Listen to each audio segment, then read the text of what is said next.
नमस्कार मित्रांनो, अतिवृष्टीचा फटका झेलणाऱ्या शेतकऱ्यांच्या मदतीसाठी सरकारकडून प्रयत्न करण्यात येत आहे। सरकारने अगोदरच 32,000 कोटींचं पॅकेज जाहीर केलं आहे। दरम्यान शेतकऱ्यांची दिवाळी अंधारात जाणार नाही या दृष्टीनेच पावले उचलण्यात येत असल्याचे प्रतिपादन महसूल मंत्री चंद्रशेखर बावनकुळे यांनी केले। दरम्यान राज्याला विजन 2035 आणि 2047 ची दिशा देणारे हे सरकार केवळ घोषणांवर नाही तर प्रत्यक्ष कृतीवर विश्वास ठेवते। शेतकरी संकटात असताना सरकारने चर्चांपेक्षा प्रत्यक्ष कृतीवर भर दिला। राजकारणात नेतृत्व हे केवळ पदावरून नव्हे तर कृतीतून सिद्ध होते। महाराष्ट्राच्या सध्याच्या राजकीय वातावरणात ही रेषा अधिक स्पष्ट दिसत आहे, असे बावनकुळे म्हणाले। एवढंच नाही तर सोमवारी नागपुरात मुख्यमंत्र्यांच्या उपस्थितीत नागपूर अमरावती विभागीय बैठक होणार आहे। या बैठकीत शेतकरी पॅकेजचा अंमल, महसूल, कृषी यंत्रणेचे समन्वय आणि आगामी निवडणुकांच्या तयारी यावर चर्चा होईल, अशी माहिती बावनकुळे यांनी दिली। यावेळी त्यांनी परत एकदा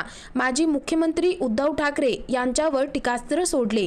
उद्धव ठाकरे हतबल मुख्यमंत्री होते तर देवेंद्र फडणवीस हे सक्षम नेतृत्व देणारे नेते आहेत। फडणवीस हे प्रशासन आणि जनसंपर्क या दोन्ही आघाड्यांवर सक्रिय असतात, तर ठाकरे यांनी शासनकाळ काचेच्या घरात घालविल्याचा आरोप त्यांनी केला आहे। एवढंच नाही तर उद्धव राज ठाकरे यांची भेट ही त्यांची कौटुंबिक बाब आहे। दीपावली सारख्या पर्वावर परिवार एकत्र येणे योग्यच आहे, त्यात आम्ही राजकारण पाहत नाही, असे त्यांनी सांगितले। मात्र चंद्रशेखर बावनकुळे यांच्या वक्तव्यानंतर माजी मंत्री उद्धव ठाकरे यांच्यावरती काय प्रत्युत्तर देणार हे पाहणं महत्त्वाचं ठरणार आहे। तर मित्रांनो, या संदर्भामध्ये तुमची काय प्रतिक्रिया आहे खाली कमेंट करून नक्की कळवा।